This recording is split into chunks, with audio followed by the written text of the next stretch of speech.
The sun shone in central Mexico over the Aztec city, the faded hues and earthy tones of the adobe homes emanating in the morning light. The city was centered upon an impressive temple of the gods that sat in a forest clearing, flanked by the city's most important buildings. Men in the city began their day with sacrificial bloodletting, cutting the fingers or hand to draw blood, dripping the blood onto a corn husk, and burning the husk in a ceremonial vase as an offering to the gods. It was thanks to these daily sacrifices that the sun continued to rise over their great city. This was a civilization that believed it was the sacrifice of the gods themselves that created the earth that their city stood upon, and it was the continued sacrifices of the gods that kept the sun burning for them. They must offer more to the gods, and continually offer, to receive a bountiful life. The city had not had rain in several weeks. Their crops had failed and their water reserve was dwindling. It was to the god of rain that they were still seeking a fruitful sacrifice. Citizens lined up at the watering hole where the last rainfall harvest was collected, the people speaking of their hunger and the king's ceremonial sacrifice of the day. Armed men had caught two young men stealing from the watering hole the previous night, the men having entered through an arterial cave. They were sacrificed for their deeds. Two men called up from the bottom of the hole, relaying how much water remained and how much water could be given for the day. They estimated that not enough water could be given to all citizens today. The word spread of the dire shortage and panic began to grow among the people, most having never seen such trying times in their great kingdom. A servant brought news to the king. "My king, we have lost all our men in the north. They were outnumbered and ambushed from the hills. How many prisoners do we have remaining?" "We have 12, my king, yet only 2 prisoners of war." "Shall we sacrifice them?" "We will sacrifice another today so that our sun may rise, but the gods bring us no rain. We had floods at this same time of last year, but this year we have not a drop. Shall we offer more of our animals to the rain god, my king?" "We will continue with all our sacrifices, but we must give a child. Go out and find me the finest child that we have to offer." The king's servants took to the city and its homes to find the finest child, in hopes of finally bringing rain to the dry Mexican forest. They only sacrificed children in the most desperate times. Other men of the city took to the forest to hunt for the day's food and animal offerings. Nets were set between trees for capturing butterflies, while traps were set for capturing hummingbirds. Eagles and quail were hunted with arrows, while the deer and jaguars were tracked by the swiftest men and killed with spears. Women of the city were cleaning clothes and gathering fruits, grains, and what crops could be had from the desperate harvest. The women of a home were sitting outside by a fire and grinding corn, a beautiful, peaceful baby sitting in the arms of a young mother when the king's men approached. The men demanded the tearless baby from the arms of the mother but were refused. The men held daggers to the woman as the children and babies of the family began to cry amongst the escalating scene. The women desperately pleaded as the child was taken. "You can't take him. Please, my husband went to the grave with our last king. Can you not find any other offering? Surely we will not find a finer child among the city. It is the highest honor, ma'am. Your child may bring rain upon us once and for all. The gods will smile upon your family for all eternity." The man cradled the baby in a strangerly way and the mother began to lash out and wail, awaking the baby and bringing him to tears. "Quick, bring some water to replenish his tears, so they may not go dry before we bring him upon the steps of the king." The baby was brought to the king's palace, washed, and donned in the finest clothing and jewelry. People began to gather in their most colorful clothes in the central clearing of the forest as the midday ceremony approached. Dogs and jaguars were brought out of their captivity, while the animals of the hunt were rounded up for the opening of the ceremony.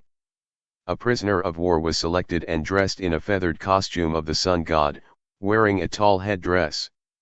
The king came to the top of the steps, beginning the ceremony with a collection of butterflies and burning them in a vase for the rain god.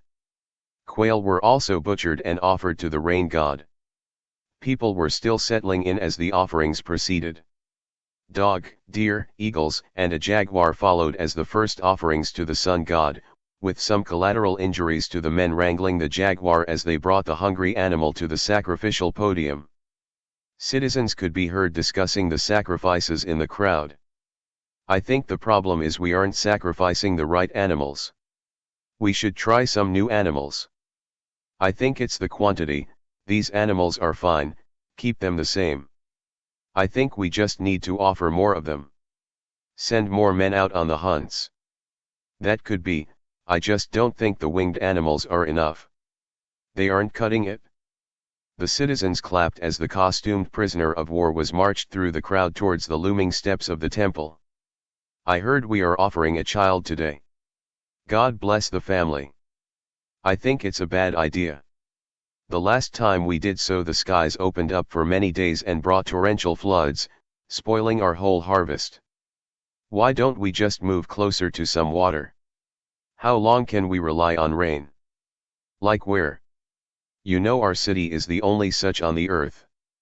They say the forests go forever. The prisoner was brought to the top of the temple for the beginning of the sacrifice, the priest unveiling the ceremonial dagger. Maybe we just shouldn't sacrifice at all.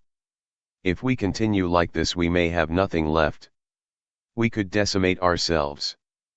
But how could that be possible? We are only here by the sacrifice of the gods themselves, and our grateful days only come from our continued sacrifice. Maybe we should just try it. Have we even tried it? Sacrifice having to sacrifice. Maybe the gods would like it. But the temple.